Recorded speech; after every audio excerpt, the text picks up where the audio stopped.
El programa de ciudades históricas tiene evidentemente una metodología de evaluación de resultados. Cuando empezamos un proyecto en una ciudad, lo primero que se realiza es una recogida de datos básicos socioeconómicos, lo que nosotros llamamos en inglés un baseline survey. Y entonces este método de recogida de datos básicos se repite periódicamente cada 2 años. Y entonces vemos exactamente, esto es lo más fácil de evaluar, cuál ha sido el impacto, por ejemplo, en la economía familiar de la ciudad en la que trabajamos. Y entonces es muy interesante, por ejemplo en el Cairo, ver lo que ha ocurrido en los 10 años de este programa. Y hay un indicador que es muy sencillo, un indicador muy claro.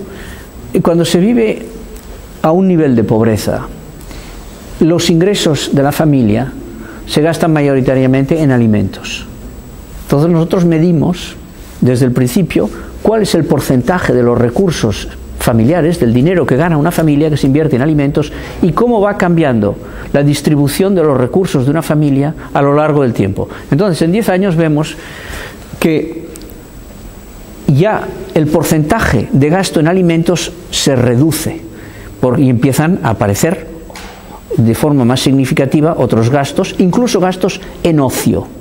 Y entonces esto ya es un indicador clarísimo de cómo el proyecto ha contribuido a mejorar las economías familiares en un sector de gran pobreza. Este es un indicador básico. Y esto lo hacemos en todas las ciudades, es un método que hemos desarrollado desde hace ahora 11 años y que nos dice cómo este proyecto ha influido. Naturalmente que estos indicadores hay que tener en cuenta también, hay que corregirlos. No es solo sería presuntuoso pensar que solo es nuestro proyecto el que ha creado este desarrollo. Hay que poner esto, confrontarlo con los indicadores de desarrollo de la propia ciudad, del propio país y del propio barrio. Pero de todas maneras nos da una idea muy precisa, sobre todo comparando el impacto en el barrio en el que trabajamos con el barrio vecino, y entonces ahí sí que es muy claro esto. Luego hay otra forma de medir el impacto de estos proyectos, que es desde el punto de vista de equipamientos urbanísticos, cuando hacemos parques, incluso del impacto ecológico. Otro ejemplo también del Parque del Cairo. Estos parques, cuando ya son parques urbanos, recuperando espacios que no eran espacios verdes, tienen una influencia microclimática. Y entonces cambian por ejemplo, los hábitos de las aves migratorias. Entonces, en plena ciudad, en una ciudad muy contaminada como el Cairo, se ven aterrizar en ese parque aves migratorias en ciertas épocas del año. Hemos visto incluso aterrizar una plaga de langostas que se comió medio parque en una época. De modo que hay un impacto microclimático, ese ya mucho más difícil de medir, pero interesante. Si vamos ahora a cuáles son las situaciones en otros lugares, ¿qué ocurre? Por ejemplo, en Siria. En Siria, nuestro proyecto en Alepo, hasta el inicio de las hostilidades, el proyecto en Alepo consistió en la restauración de la ciudadela, de todo el entorno de la ciudadela, y nuestro proyecto quedó interrumpido en el momento que íbamos a iniciar la construcción de un parque urbano extramuros a las puertas de una de las puertas de la ciudad que se llama Babkines Ring, lo mismo, en un depósito de basuras de 20 hectáreas, y ahí se quedó interrumpido el proyecto. El impacto socioeconómico del proyecto ahora es imposible de medir. Sabemos lo que había ocurrido en los primeros 4 o 5 años.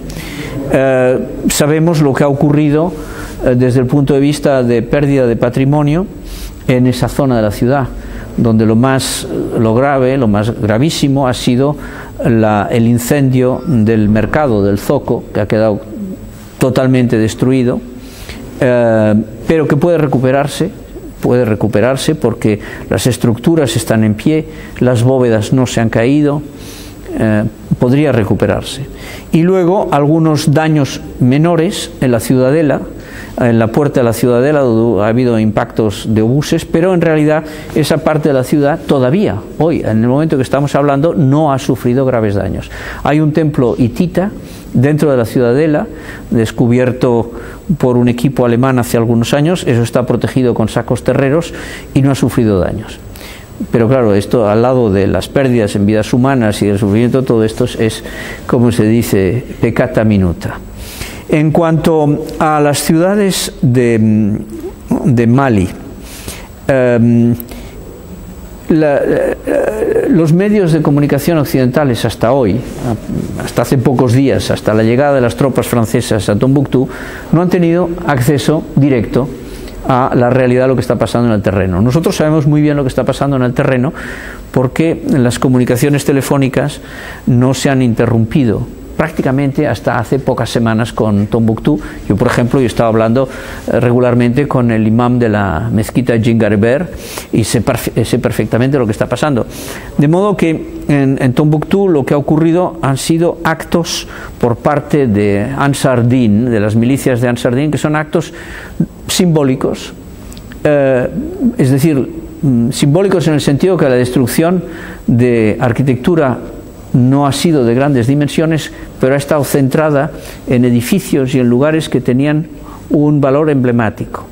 Los mausoleos de los santos sufíes, 11, que en realidad son unos edificios muy sencillos, muy pequeños, que hacen 3 metros por 5 aproximadamente, que son edificios de adobe que se reconstruyen cada año después de la época de las lluvias, de modo que no es que sean edificios, la fábrica de estos edificios hoy no es antigua, han cambiado de piel todos los años, pero que son edificios que contienen la tumba de un santo venerado y que por lo tanto tienen un valor simbólico.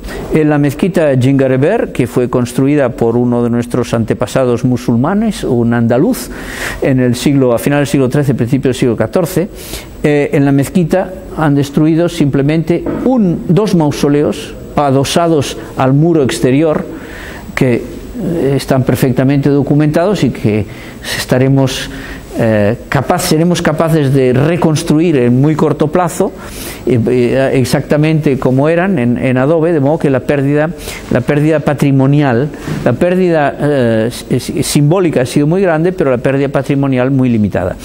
En cuanto a los manuscritos de las bibliotecas, de momento sabemos que se han quemado unas cuantas páginas, no sabemos cuántas. Parece que la pérdida no es demasiado grave porque este acto vandálico y brutal se concentró en una sola biblioteca, en un edificio moderno, y las milicias de Ansar Din no entraron en el edificio antiguo donde se conservan la mayor parte de estos 30.000 documentos. Sabemos que se han producido pérdidas de documentos robados en esta confusión. Y precisamente hoy me han informado que hay un par de personas con documentos de Tombuctú en el Camerún y estamos siguiéndoles la pista. Muy bien.